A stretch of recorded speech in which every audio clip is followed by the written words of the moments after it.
Hi everyone, my name is Sarah DeGrazia and I'm a nutrition and dietetics graduate student here at Eastern Illinois University. Today I'll be critically taking us through the systematic review titled Hospital Malnutrition in Latin America, and this article was written by Maria Correa, Mario Perman, and Dan Watsberg, and it was published in the journal Clinical Nutrition in 2017. All right, let's dive right in. So, the overview of this critical analysis of the systematic review is as follows. I broke it down into these categories. First, I'll explain the history behind malnutrition and why the researchers chose to investigate this topic. Then I'll state the purpose of the study, what they hope to uncover or determine. Then we will learn about the methodology of how the researchers filtered through which studies they wanted to utilize to the most accurate and relevant research to answer their questions. The results portion of the presentation will display what the researchers found. The analysis slides will go over the strengths and weaknesses of this specific systematic review. And then lastly, the discussion section will translate those results into potential clinical applications and implications. All right, so just some background on this topic. Disease-related malnutrition in hospitalized patients is a public health issue in both developed and less industrialized countries around the world. Poor nutritional status is associated with increased morbidity and mortality rates, also increased length of hospital stay and more frequent readmissions, and increased healthcare costs. Despite the substantial health and economic burden, disease-related malnutrition still remains highly prevalent and unrecognized and sometimes untreated condition. Malnutrition in hospital settings can develop as a consequence of insufficient nutrient intake, impaired nutrient absorption, or loss of nutrients due to if the person has an illness or trauma. Sometimes individuals have increased metabolic demands due to their illness, such as if an individual has cancer. And then I also wanted to define malnutrition. So the definition of malnutrition remains kind of a subject of debate, and it is there's a good variety of definitions depending on which professional society you are investigating or talking to. Us dietetic students a lot of times use the Aspen guidelines. This article didn't specifically define one of those organizations that could be used, and they explained that could lead to some of the variability in the prevalence rates reported. In their literature review, they found that it was between 20 to 50% in different areas. But they went off of generally unintentional weight loss of greater than 5% body weight in a short period of time and just decreased nutrient intake in general. So this review honed in on a specific geographical location, which was Latin America. Latin America includes 33 countries and a population of 626 million people. A 2001 survey conducted in 13 Latin American countries reported malnutrition was present in 50% of the 9,000 hospitalized adults sampled. Despite the high prevalence rates, fewer than 9% of these patients received parenteral or enteral nutrition, and only only 2 of the 13 countries had national policies regarding practices for nutrition therapy in hospitals or long-term care facilities. So this just showed that in the literature review that they did, which was that 2001 survey, that the rates were kind of alarming. The prevalence was high, and there's a need for that nutrition therapy and policies regarding it. That leads us into the purpose of this study. So the researchers aimed to summarize and identify available evidence regarding the prevalence, clinical consequences, and cost associated with disease-related malnutrition, specifically in Latin America.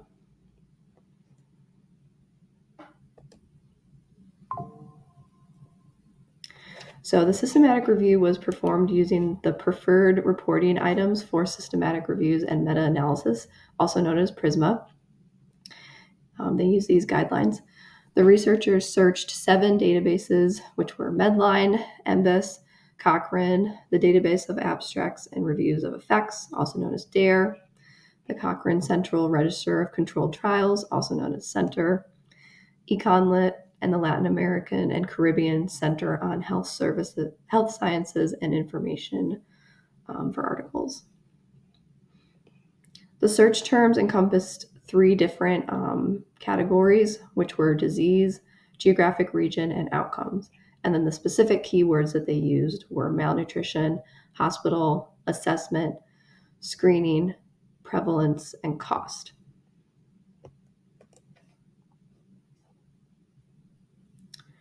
So next we're going to jump into the eligibility.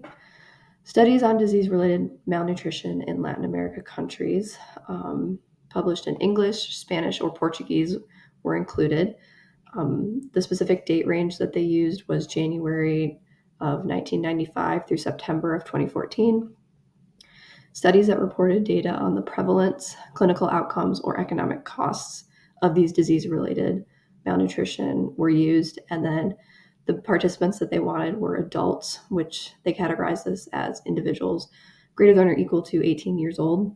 And then they also wanted inpatient people to make sure that it was hospitalized individuals. And then another inclusion was that the sample size is at least 30 subjects or greater.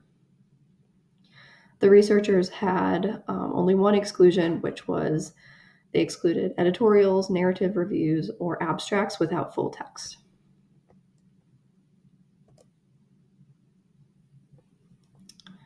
All right, next we have the methodology. So article titles and abstracts generated by the search were screened by 2 independent reviewers to identify which ones were relevant. They used 2 tools for data collection, which were the Prevalence Critical Appraisal Tool, also known as PCA, which is a 10-item checklist designed to assess internal validity of prevalence data, which is the data that they were extracting, and the Drummond 10-point checklist. And then any disagreements between these 2 reviewers was resolved through consensus through direct discussion.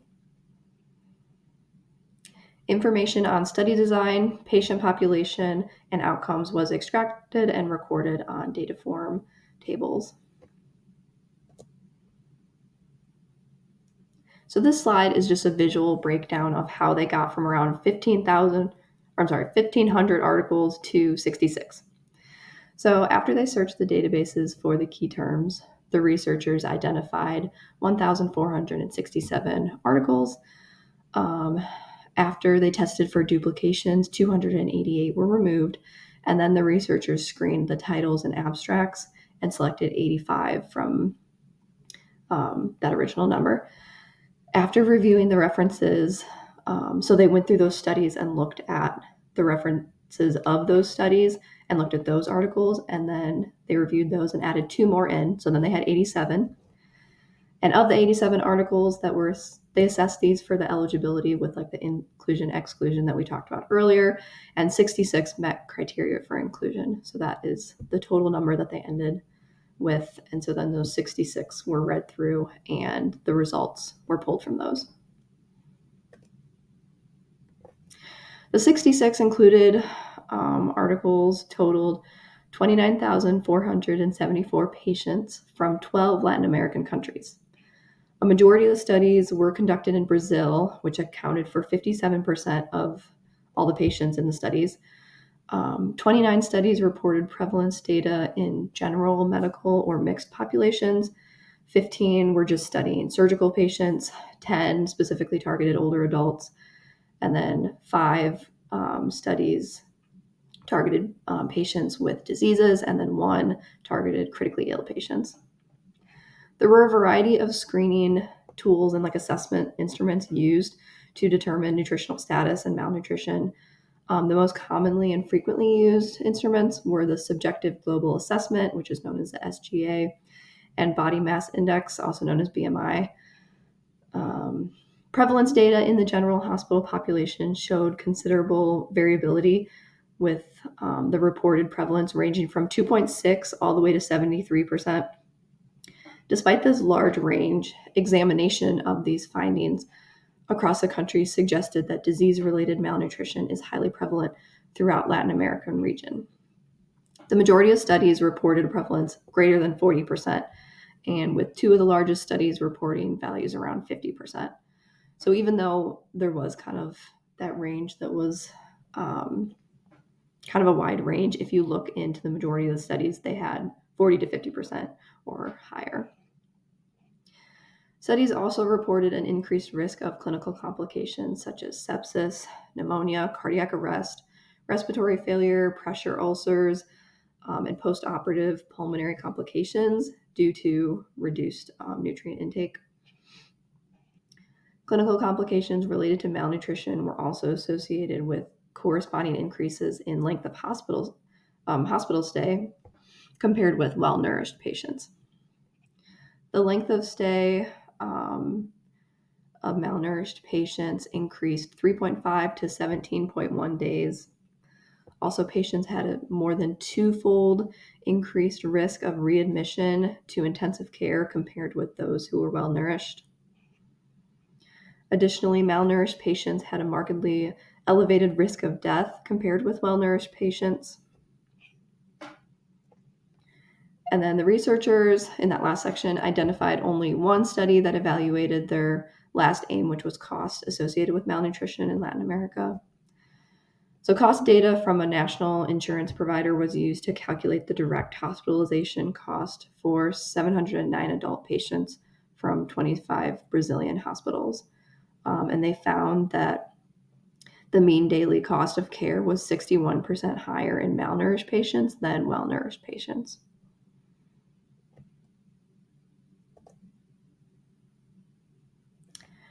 So now we're going to jump into the analysis of the strengths and weaknesses of this specific systematic review.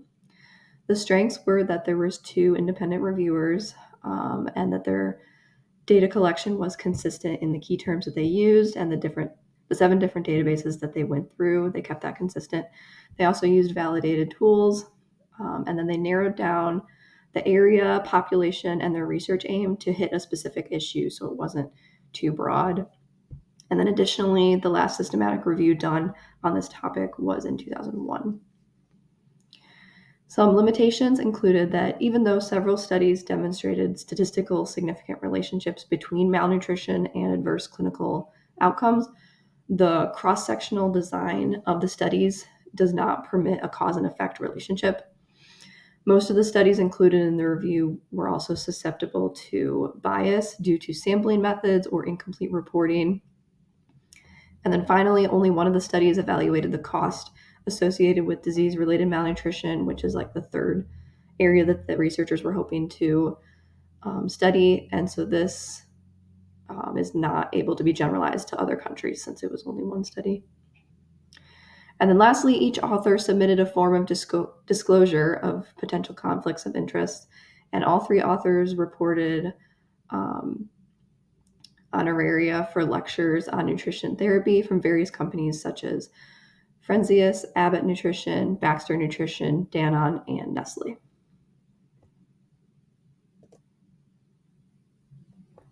This leads us into our discussion.